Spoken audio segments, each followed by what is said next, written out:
In the treasure trove of story and lore that is the history of the Forgotten Realms, we often find that fate, as much as choice and circumstance, can shape the destiny of people, places, even entire races.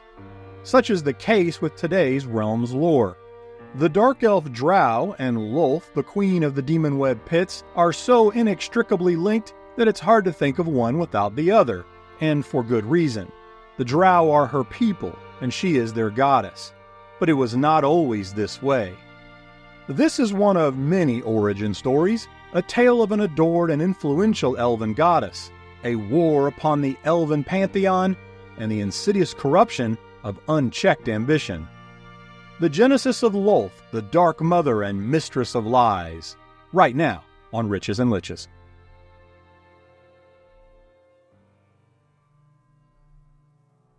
To find the genesis of the demon queen Lolth, we must first look to the origins of another form, on another world, in another time. Long before the elves first migrated to Toril, in the elven homeland of the Fairy, a realm often called the Feywild today, there lived a minor goddess of the elven pantheon by the name of Araushnee. This pantheon, called the Seldarine, was led by Corellon Lorethian, creator of the elves and god of elven magic. Among his divine assembly was the tall and beautiful, obsidian-skinned dark elf Araushnee, the weaver of destiny.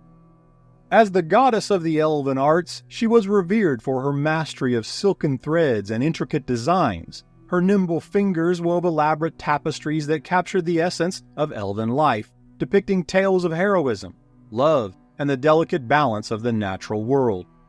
Araushnee's influence extended beyond the loom. She was a patron of craftsmen, inspiring artisans of all disciplines to strive for excellence in creating great elven works.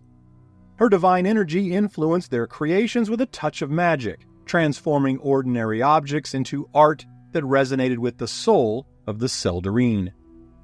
Her gossamer webs shimmered with celestial light, adorned with delicate flowers and shimmering dewdrops. Araushnee was known to hold court among the elven artisans of Arvindor, surrounded by nymphs and dryads who sang songs of praise and danced to the rhythm of her loom. Araushnee's heart seemed as radiant as her ethereal creations. Her form embodied the elven ideals of beauty, grace, and harmony, and her presence brought joy and inspiration to those who sought her guidance, her gentle wisdom weaving threads of hope and resilience into the fabric of their lives. Araushnee's relationship with Corellon was both intimate and influential. She was deeply involved in the affairs of the Seldarine and was seen as a trusted advisor and partner to the Lord of Elves. As the consort of Corellon, she bore the elven god two children, the lesser deities Veyron, the Masked Lord, and Elastrae, the Dark Maiden. So revered was her influence that Corellon later expanded her domain and powers.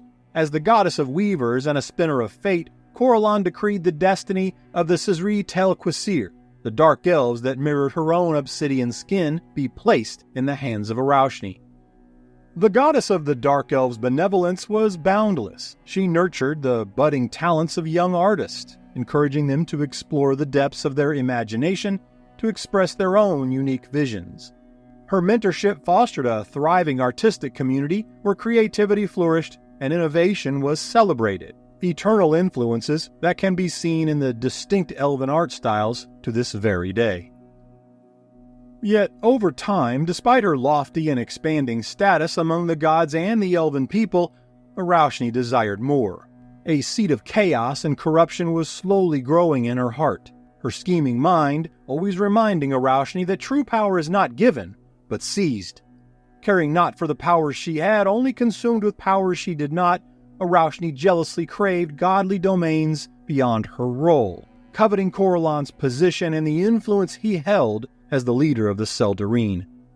This unchecked ambition, coupled with her devious intellect, set the stage for a series of betrayals that would ultimately lead to her fall from grace. Araushnee's origin is a legacy dominated by reminders of the temptations of darkness and the seductive allure of power. Yet as we begin our own descent into darkness, I wanted to first present these peaceful times and Araushnee's earliest origins in order to not forget the transformative power her art and beauty etched upon the elven spirit, even as her radiant soul was eclipsed by the encroaching blackness of chaotic evil. Araushnee's turn to evil involved a series of calculated acts of treachery, conspiracies with corrupt forces, and nefarious manipulations, all intended to usurp the powers of her consort, her lover, and her god, by any means necessary, in order to sate her covetous envy and reshape the elven pantheon in her own image. Her first act of betrayal was an alliance with Grumpsh, the patron god of orcs. Ever the enemy of Corellon and the Seldarine, Grumpsh found in Araushnee a cold and calculating conspirator. Their collaboration aimed to overthrow Corellon's rule and bring chaos to the realm of elven gods. Araushnee's depravity was so deep that rumors persist of dalliances between Araushnee and Grumpsh, serving to further entice the greater god to do her bidding. The dark elven goddess using all the powers at her disposal in order to achieve her malefic goals. It began with the knowledge that Corellon was to meet with Grumpsh in an attempt to negotiate a peace between the orcs and elves, inviting the greater god to Arvindor, the homeland of the Seldarine. Grumpsh, now in league with the dark elf goddess plot, accepted, knowing he would betray that truce at the first opportunity. As such, the orc god insisted that they meet at a location of his choosing, the Bloodvale, a battleground moor and terrain that favored his orcish strength and one that would limit Corellon's own advantage of quickness. Using dark magics and the knowledge of Corellon's own hubris, Araushnee weaved a beautiful but cursed ornamental artifact imbued with deadly intent. As Corellon departed for the Bloodvale, Araushnee placed an intricate tapestry woven from silk over Corellon's scabbard of Sahandrian, his divine sword, as she kissed her lover, reassuring him its magic would provide for his safe return to her arms. Corellon, ever in love with the dark beauty, smiled and returned her embrace. Araushnee, having such intimate knowledge of the king of elven gods, knew that Corellon was so certain of his victory that he had given Grumpsh his godly word that he would hold to a tenet of honorable battle and use no other magic in their encounter. This insight would only amplify the impact of the evil enchantment unwittingly placed upon her lord's weapon, a curse ensuring that the famed blade would shatter at a critical moment in the godly confrontation designed to leave Corellon vulnerable to the orc god's brutal attacks. The greater patron god of orcs was feeling especially confident this day, knowing the treachery Corellon's lover had wrought. At the first opportunity, Grumpsh, armed with a powerful great axe in one arm and a long savage dagger in the other, broke the truce as he lunged at Corellon to start the legendary battle of two greater gods. A conflict that would highlight a clash of divine orcish might and the pinnacle of alacritous elven grace. During the epic duel, Araushnee's dark magic took hold, and the cursed silken design robbed Corellon's sword of its magic, causing Sahandrian to shatter upon its impact with Grummish's great axe, stunning the elven lord in a fog of disbelief. How could such an impossible thing happen? Sahandrian was imbued with the essence of the elven goddesses and the very stars themselves. Corellon, having never considered this scenario, was bound by his promised tenet of honorable battle, and so refused to use his godly magic against Grumpsh even through his suspicion of foul play. Forced into a position of retreat as the sun began to set on this fetid moor, the father of elvenkind was on the defensive, while Grumpsh, with bloodlust-filled laughter, looked to finish his hated enemy. With no weapon with which to attack or defend over what seemed like hours of relentless attacks, the elven god found himself becoming weary under the savage strikes of the hulking greater god. The strength of Grumpsh was never in question. Each brutal blow, powered by the might of a greater god, sapped Corellon's reserves. It was then, as the last remnants of the sun tucked behind the horizon of the Bloodvale, that Corellon saw a shimmer of brilliant light cresting a distant hill as a luminous figure emerged. "Sihanine," Corellon whispered to himself. Sehanine Moonbow, the elven goddess of moonlight and mysteries, had sensed foul magics at work against her lord, now descended upon the moor to intervene, appearing before Gruumsh with the restored Sahandrian. She made her way towards Corellon while lofting accusations of treachery and dishonor at the orc god. As she moved toward the first of the Seldarine, the orc's attempts to intercept the moon goddess were met with a streak of lunar light, shrouding Gruumsh in its blinding glow. The temporarily dazed god of destruction bellowed in rage that the wretched elf was stealing his rightful victory. Reaching Corellon, Sehanine returned the renewed Sahandrian to the noble god with just 4 simple words. "Kill him, my lord." The battle raged on as the confidence Gruumsh once held in his knowledge of betrayal now began to vanish. The enjoined shadows of the battling gods grew shorter as the moon rose high in the night sky. The orc's breath now carried the sounds of exhaustion. Gruumsh, clearly the stronger of the 2 gods, could still not breach the elf's exceptional guard to strike with the full might of his axe or dagger. Corellon's agility, skill, and the divine power of the restored Sahandrian soon began to prove superior to the orc's brute strength, evidenced by his tough hide now marred with countless crimson wounds, bleeding freely and causing the grip of his own axe to become slippery and uncertain. Gruumsh helplessly watched as the battle he'd thought already won, a great victory purchased from a traitor's hand, began to slip away. In that moment of reflection, Corellon delivered a decisive strike aimed at the mighty orc's throat, who, in a desperate attempt to block the lethal attack, raised his dagger-wielding arm. The grim result of the elven blade's force causing the orc's own dagger down onto his bloodied face. The moor rang with the ghastly sound of metal sliding wetly into the soft tissue of the orc's eye, fused with the savage scream of white-hot pain. Corellon relaxed, pulling his sword free of the gruesome wound, watching silently as the orc lord fell in immortal agony. Despite Sehanine's earlier words imploring the Father of Elves to kill Gruumsh, Corellon decided there would be no more fighting this night. The majority of the orc's wounds would heal, but the elf also knew the loss of his eye would forever remain, the empty socket serving as a horrid reminder of this day's battle, the orcish god henceforth known as Gruumsh the One-Eye, the steep price paid for his barbaric and dishonorable actions. Corellon, injured but victorious, turned to make the long trek back to Arvindor. However, upon learning of Corellon's survival, Araushnee had already set about to enact her second betrayal.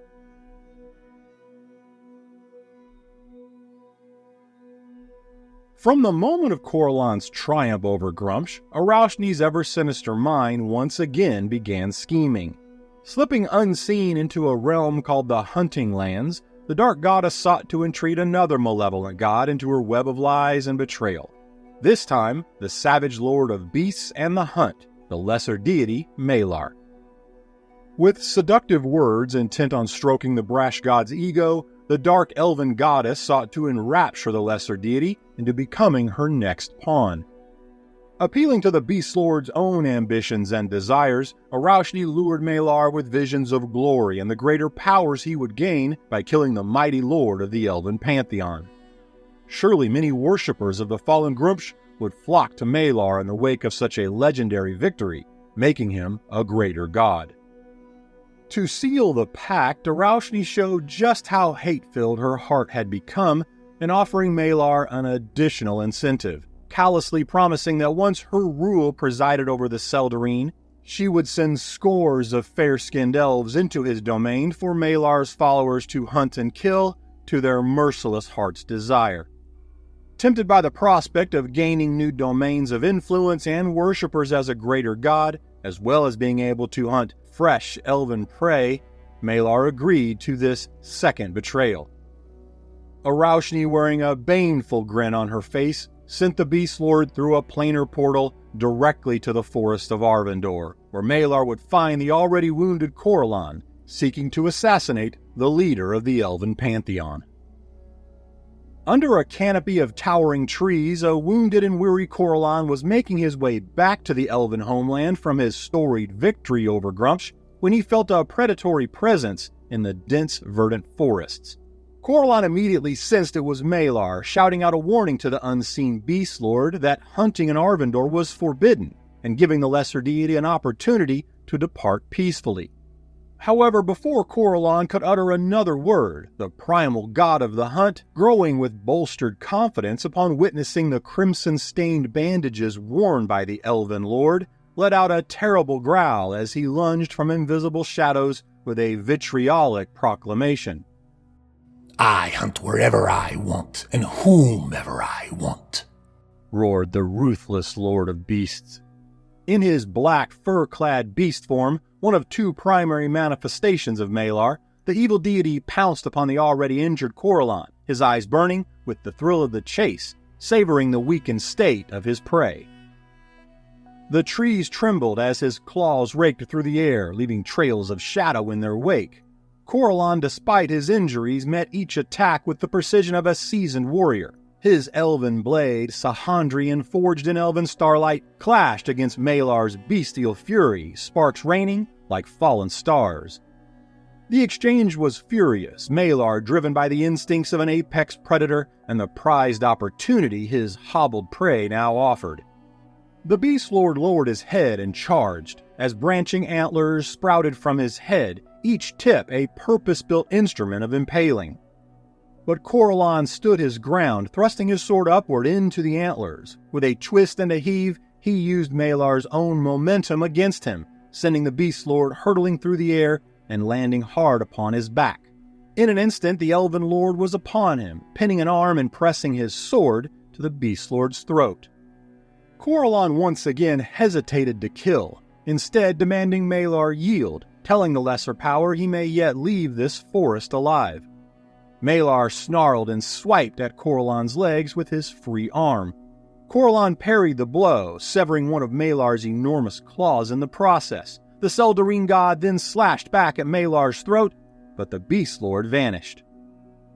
The normally mild and measured Corellon felt his anger now rise. This was Arvindor, his home plane. What would possess a minor god like Malar to challenge the first of the Seldarine and insult his authority and rule in this way? Corellon barely had a moment to consider such things as a massive panther-like claw swiped at the Elven Lord. His sword danced through the air, carving deep crimson lines into the limb and sending tufts of black fur flying. Malar slashed back, but never touched the Elf Lord as Corellon continued to lure Malar into attack after attack, each time dealing swift and bloody counterstrikes. Driven by his instinctual bloodlust, Malar fought on until his shining black velvet-like fur was matted and sticky with his own blood. Without hesitation, Corellon thrust his sword upward as Sahandrian trailed a spiral of light as the blade sank deep between Malar's eyes. With a roar of anguish, the fight was over. Corellon instinctively wiped the blood and ichor from his blade, but his thoughts were left to linger on the oddities of these recent events. Grumpsh had been gravely injured, forever scarred, and the brazen Malar utterly vanquished. While these were feats that would be remembered in song and woven into the tales of elven legend, Corellon could not shake the strangeness of it all.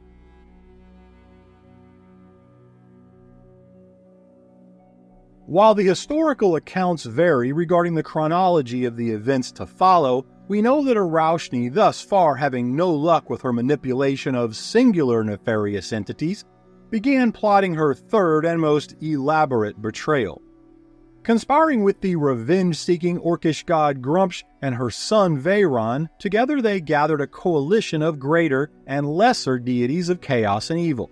This included Maglubier, the goblin high chieftain, Vaprak, the ogre god of violence, Kurtlemak, the devourer and patron deity of the kobolds, and many others. This army of evil deities would also later be joined by Auril, the savage frost maiden, also known as Lady Frostkiss, and the always opportunistic but uninvited Gonador, that which lurks, the primordial evil and future member of the Dark Seldarine. As this planned attack on Arvindor and the Seldarine was being set into motion, Sehanine Moonbow, following up on her own suspicions witnessed during Coralon's battle with Grumpsh, confronted Araushnee, accusing her of the vile treachery that compromised the Elven Lord's divine blade that day. While Araushnee's curse was subtle and cunning, designed to avoid immediate detection by other gods, Sehanine, long harboring her suspicions of the Dark Goddess, sensed a profound betrayal in Arausnee's heart and now sought to expose her schemes to the rest of the Seldarine. However, in a case of very bad timing on the Moon Goddess's part, Sehanine made the fateful mistake of confronting the Dark Elven Goddess during the high sun of the day, when the moon was not out in force.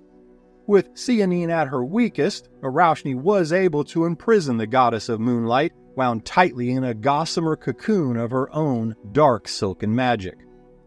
To ensure that Sehanine remained hidden and powerless, Araushnee enlisted the help of her son Veyron. The elven god of thieves and shadow, Veyron shared his mother's lustful ambitions and supported her baneful betrayals. He took on the task of keeping Sehanine hidden away, depriving the lunar goddess of the moon's light, ensuring she remained powerless and confined, unable to warn the Seldarine of Araushnee's treachery, thus giving the great evil army she allied time to march upon Arvindor. Further, Araushnee instructed Veyron to plant the cursed scabbard tapestry where it would be found by the unwitting Araushnee, her daughter and Veyron's sister. Manipulating Araushtree's innate sense of loyalty and the love for her father, Araushnee ensured that Araushnee would unknowingly play her part in this treason by returning the cursed tapestry to Coralon's scabbard. A scabbard that would now draw upon her father a fated arrow from Araushtree's bow.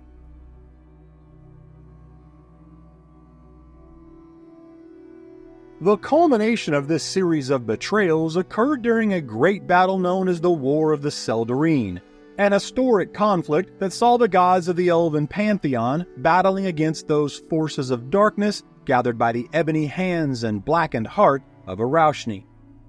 The god army marched upon Arvindor, facing Coralon Lorethian and the rest of the Seldarine, with the exception of the still imprisoned Sehanine Moonbow.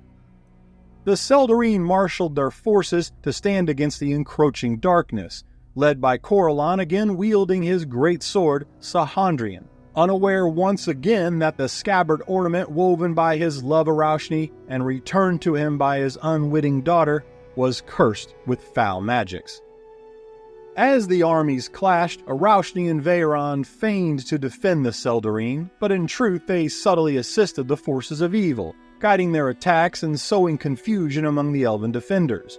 The battle raged, and the skies illuminated by the fury of magics both divine and dark. Still, the Seldarine outmatched the evil deities, and the battle appeared to be nearing a victorious conclusion, securing the realm of Arvindor once again. Coralon, satisfied the battle was over, placed his sword into his scabbard, a sheath that up to this moment held no indication of a curse. That changed as an odd, sharp pain traveled up his sword arm. Abruptly he was overwhelmed by an acute sense of evil, a malevolence that penetrated into Coralon's form. Instinctively, Coralon attempted to recoil, but then found himself immobilized. As he looked down, he discovered a viscous, sickly green substance had oozed up bubbling from the ground, ensnaring him. Ganondorf, the Elven Lord thought. The Ancient One and the Lord of Slimes, Ganondorf was a primordial evil never before witnessed in Arvindor. What Coralon found most alarming was in his knowledge that Ganondorf could only manifest in this holy realm in the presence of a dark evil of elven betrayal. Coralon was flushed by a moment of despair as he now realized the extent of treachery within the Seldarine. However, before he could contemplate any further action, Vaprak, the ogre deity, glimpsed the trapped Coralon. Sensing his own opportunity for glory, Vaprak raised his spiked flail and in a roaring bloodlust began swinging it in wide arcs as he charged at the elven god. Coralon reached for Sahandrian in defense, but the blade would not dislodge. The cursed tapestry of Araushnee, corrupting the sheath, clenched the blade tight with a malevolent force. As he struggled with the scabbard, fate would have Coralon gaze upon his love, the dark elf goddess. In that single, sinister image filling his eyes, Corellon was able to piece together what had confused him so profoundly only seconds before. His beloved queen and mother of his children caught in a moment of unveiled joy and profane triumph. Her betrayals laid bare. Before his reeling mind and shattered heart could process this treachery, a war cry from Araushnee diverted his gaze from Araushnee's chilling expression of delight. Corellon watched as his daughter loosed an arrow that pierced the attacking Vaprak. The bestial god halted, but his whirling flail did not, its chain wrapping twice around the mighty ogre's neck before the chained iron morning stars broke upon his body. Vaprak began to fall to his knees in defeat, but not before two more of Araushnee's arrows pierced the ogre's throat. Just as he witnessed a fourth and final arrow loosed from the Dark Maiden's bow, Corellon felt the sting emanating from his scabbard once again, and then witnessed his daughter's arrow, intended for the falling Vaprak, change its trajectory, guided by yet more dark magic of betrayal. As Araushnee's arrow now spiraled toward him, the horror of the act registered on Araushnee's face as a profound sadness filled Corellon's vision. His spirit deflated, the mighty god of elven kind let the anguish of Araushnee's betrayal wash over him in their immense, crushing waves. The first of the Seldarine's face did not even flinch as his daughter's arrow pierced his chest. Corellon, grievously wounded and betrayed, fell.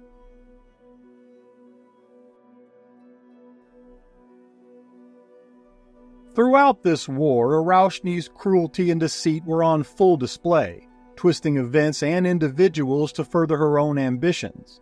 However, one of the most heart-wrenching aspects of her betrayal was the manipulation of her daughter, Araushnee.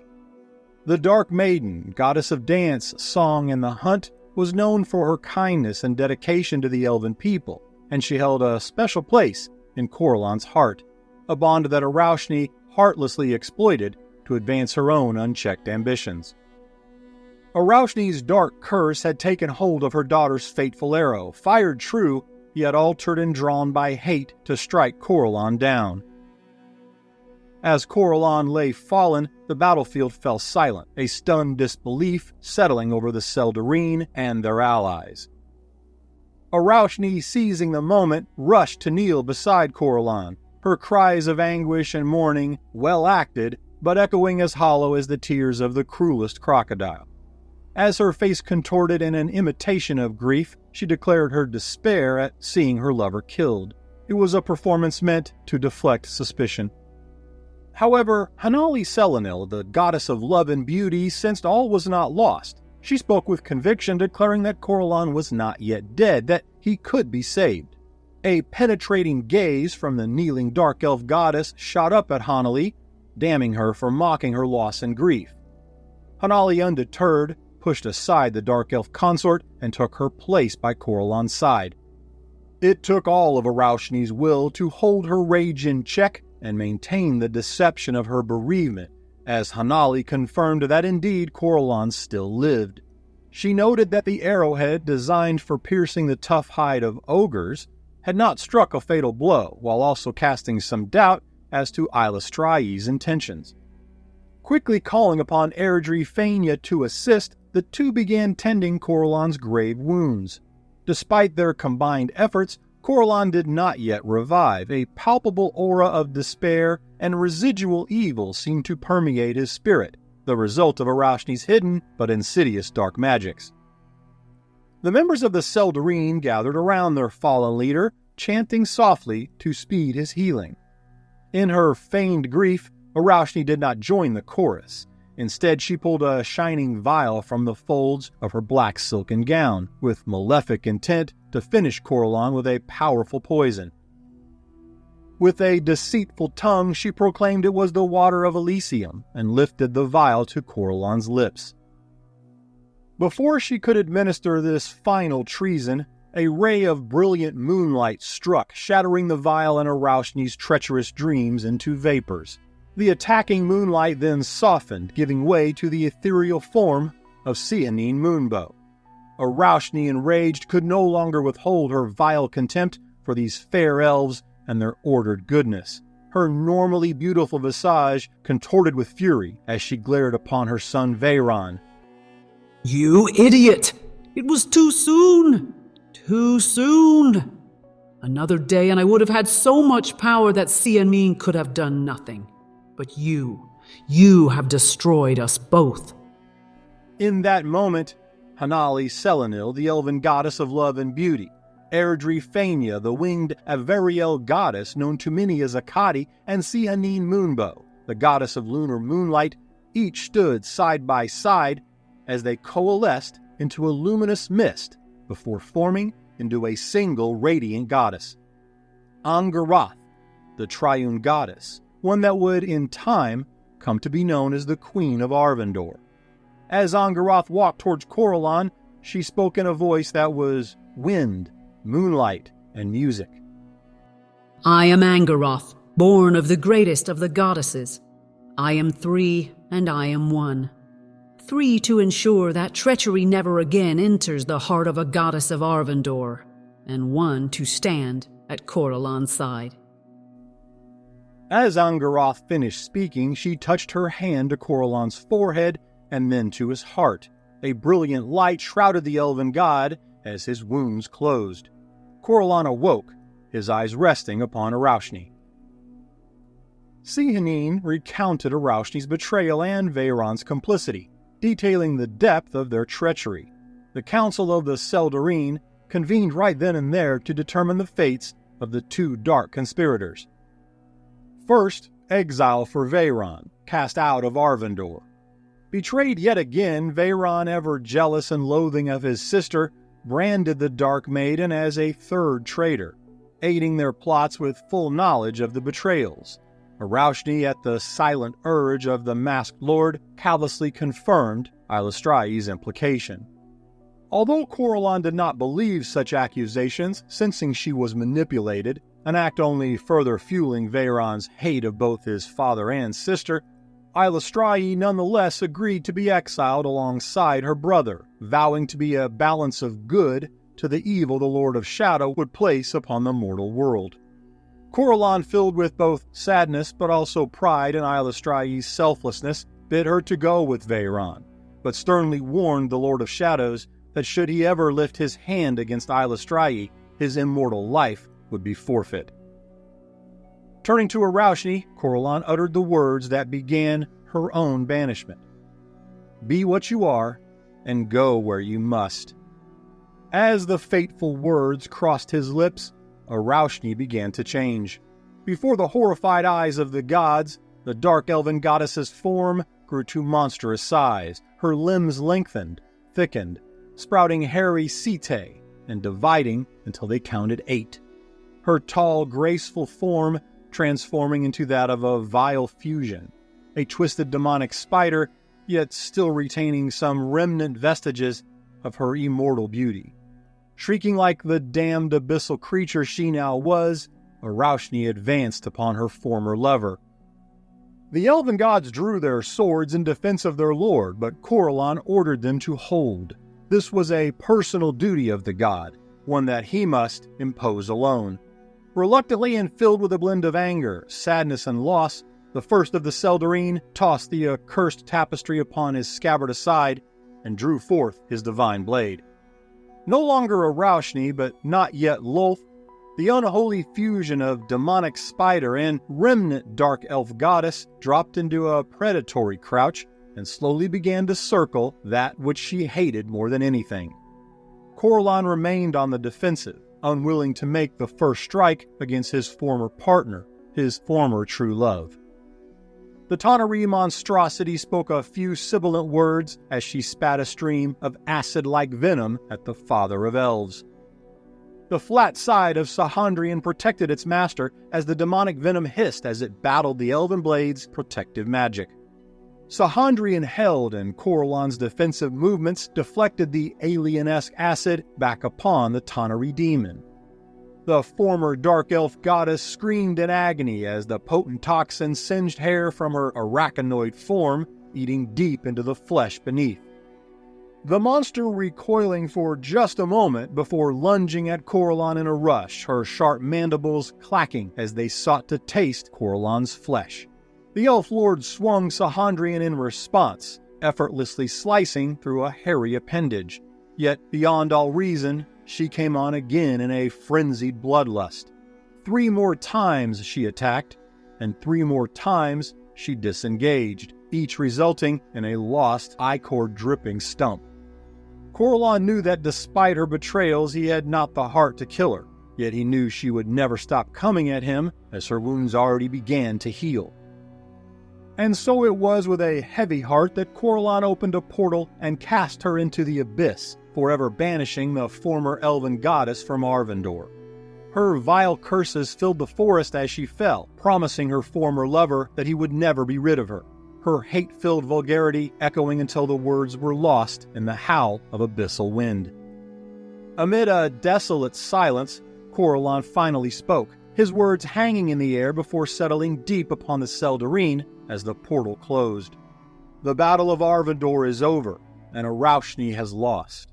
But I fear that for the elven people, the struggle has just begun.